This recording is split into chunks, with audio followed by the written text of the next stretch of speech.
The Pest Perspective.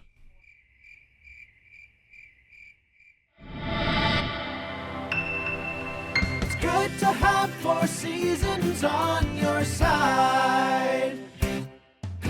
Family owned and operated. Hello, it's Hadassah with today's edition of The Pest Perspective. The Pest Perspective. So today we're going to talk about why mice are avoiding your traps.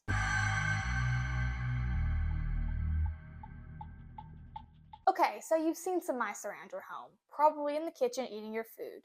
You've set up a few traps, baited them with cheese or peanut butter, but the mice just aren't going for it. You're left scratching your head, wondering what you're doing wrong. The first reason mice may be avoiding your traps is pretty simple. You're likely handling the traps without wearing any gloves. Our skin carries its own odor, whether it's good or bad, and animals, including mice, can easily pick up that scent and avoid it. So if you're touching your traps and the bait on your traps with ungloved hands, your oils may be leaving behind evidence that you've been there, and the mice will pick up that scent and avoid the trap altogether. Another reason traps could be avoided is because they are old, dirty, and maybe smell of the death of other mice that were previously trapped, and well, maybe left there a little longer than they should have been. Old, dirty, smelly traps can repel mice more than lure them. It's best to immediately release dead mice from the trap and wash it under regular tap water with no soaps. This helps eliminate any debris or bodily fluids from the trap, keeping it clean and fresh for the next catch. And you'll want to be successful with that next catch too.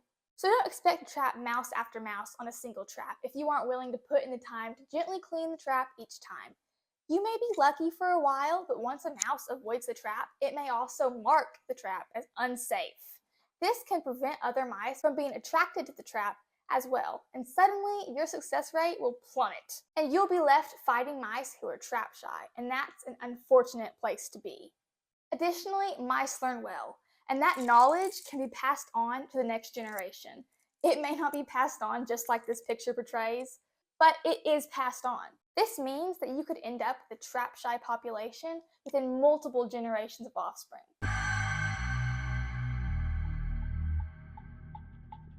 When you're setting the stage and baiting the trap, this is a crucial step. Do not overload the trap with bait. Too much bait really is a thing.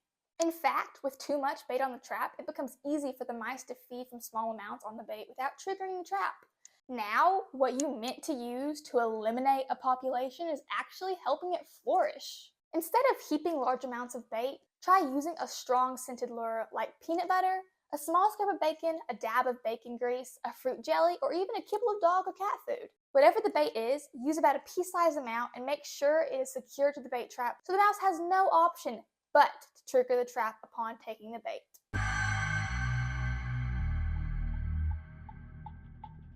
When mice invade, it's serious business. House fires, damaged building and furnishing components, loss of food and food contamination, and the potential of disease caused by these pesky creatures are not to be taken lightly and must be eliminated for the health and safety of ourselves and our loved ones.